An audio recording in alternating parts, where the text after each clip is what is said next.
Est-ce la fin des profils? Eh bien, c'est à cette question que je vais tenter de répondre et donner mon avis sur ce sujet.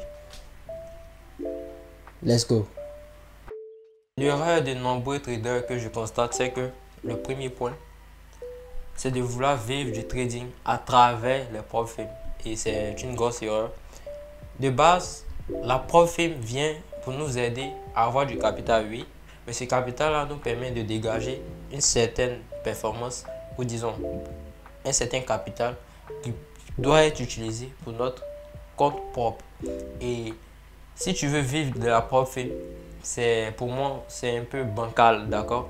C'est comme si tu marches les yeux bandés sur un balcon, d'accord? Et donc il y a des risques que tu tombes et ça sera brutal.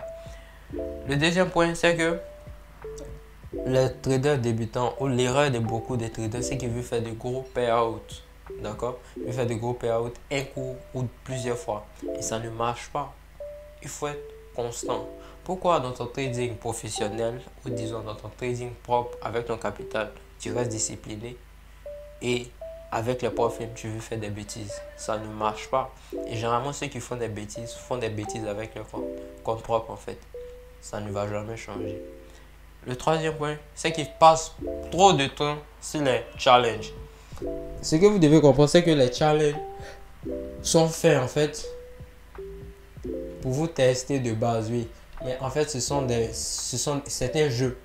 Les challenges, on doit vite passer ça en fait. C'est pas le réel. Le réel, c'est lorsqu'ils vont te donner le compte, les identifiants et que tu vas commencer à trader. Là, on commence à parler.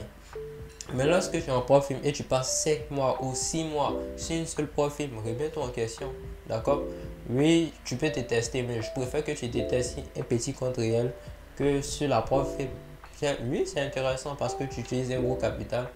Mais en vrai, l'objectif, lorsqu'on part sur une profil, c'est de capitaliser au maximum pour se barrer. Et donc, comprenez que ces trois erreurs-là sont beaucoup courantes et faites l'effort de les éviter. Alors, ce qu'il faut comprendre avant de se lancer avec les profils, le premier point, c'est que la profil, c'est votre plan B, pas A. Le plan A, ça a toujours été de trader avec son capital propre. Voilà pourquoi nous sommes traders indépendants, traders particuliers. On ne veut pas dépendre de quelqu'un. Donc, si tu trades et que tu dépends d'une profil, d'une société, là, tu n'es plus particulier, disons. Tu travailles pour quelqu'un. Parce que la profil ne fait rien. Toi, tu fais des performances. Oui, tu gagnes de l'argent, mais vous partagez les performances. D'accord? Sous prétexte qu'elle t'a donné du capital. Mais tu dois comprendre qu'à un certain moment, tu dois te barrer. Le deuxième point, c'est que il faut utiliser les payouts pour construire son propre capital. D'accord? Ça a toujours été ça. La profil, c'est votre plan B pour pouvoir utiliser les payouts pour son compte propre. Et si vous faites l'inverse, à un certain moment, vous allez regretter.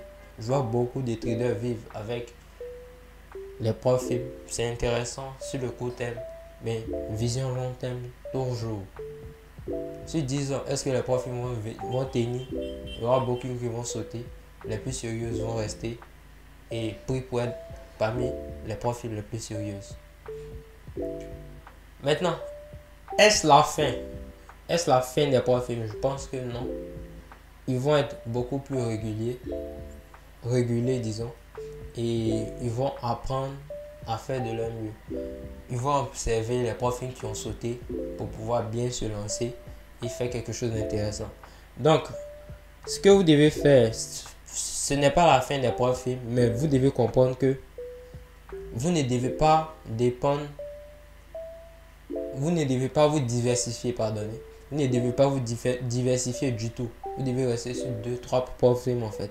C'est plus sérieux et plus prudent actuellement parce que toutes les profils sont en train de se casser la gueule.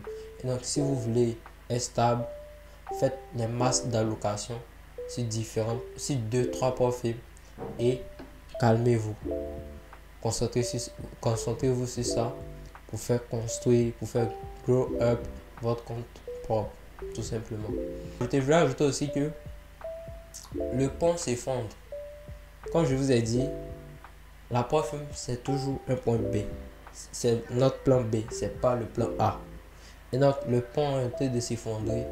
Mais on espère qu'elles vont se ressaisir, qu'elles seront légites, bien régulées et on pourra les utiliser correctement. Mais pour le moment, l'un n'est pas à la diversification, mais il faut pouvoir se concentrer sur ce qui est essentiel. Pour conclure, je dirais en fait que la prop firm ou les prop firms sont un bon outil pour un trader, pour capitaliser, d'accord, pour pouvoir avoir du capital propre. Mais si vous faites l'erreur de vouloir vivre avec cela, ça va vous porter préjudice plus tard parce que les prop firms ne sont pas assez solides pour le moment, d'accord. Donc faites attention à cela et comme je vous ai dit, comme l'argent est un outil, c'est exactement la même chose avec la prop firm. La prop firm est un outil qu'on utilise pour atteindre un objectif. C'est pas l'objectif en lui-même. À la prochaine vidéo.